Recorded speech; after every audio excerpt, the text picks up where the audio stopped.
দাউ দাউ করে জ্বলছে আগুন, পুড়ছে চট্টগ্রামের সিআরবির মালিপাড়া বস্তি। ভোর 5:30টায় হঠাৎ লাগা এই আগুন দ্রুত ছড়িয়ে পড়ে ঘনবসতিপূর্ণ বস্তির টিনের ঘরগুলোতে। দিকবিদিক ছোটাছুটি করতে থাকে মানুষ। খবর পেয়ে ঘটনাস্থলে ছুটে যায় ফায়ার সার্ভিসের 5টি ইউনিট। পৌনে 1 ঘন্টার চেষ্টায় নিয়ন্ত্রণে আসে আগুন।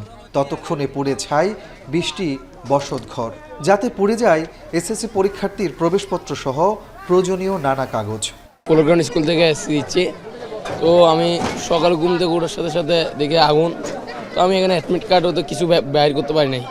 তো আমি এখন পরীক্ষার হলে ঢুকতে পারবো কিনা সেটা জানি না। আমরা সবাই এখানে ঘুমাইতেছি, দেখতেছি হঠাৎ করে ধোঁয়া বেরোতেছে। এখানে সবাই বের হওয়ার দিচ্ছে, অর্ধেক ঘরটাই সবগুলো পুড়ে গেছে। এখান থেকে লোকটা রাখতে বাতাস যখন এদিকে গোয়া করতেছে, সব দিকে দিয়ে আসি পড়ছে। তবে আগুনে কেউ হতাহত হয়নি।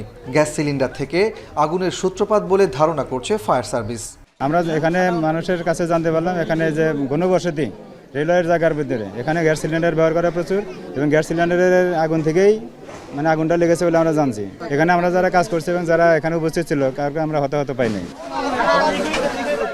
ভয়াবহ আগুনে সহায় সম্বল হারিয়ে এখন নিঃস্ব 20টি পরিবার। থামছে না তাদের কান্না। আকস্মিক এই বিপদের পর এখন কোথায় যাবেন, কি করবেন তা ভেবেই দিশেহারা তারা। একটা কাগজ একটা কিছু বের করতে পারি নাই। ক্যাশ টাকা ছিল সব শেষ।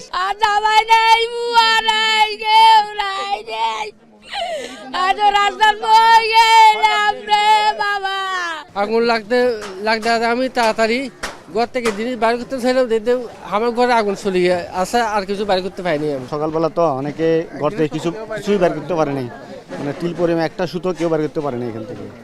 বাংলাদেশ রেলওয়ের জায়গায় গড়ে ওঠা এই বস্তিতে বসবাস করে 500-র বেশি পরিবার।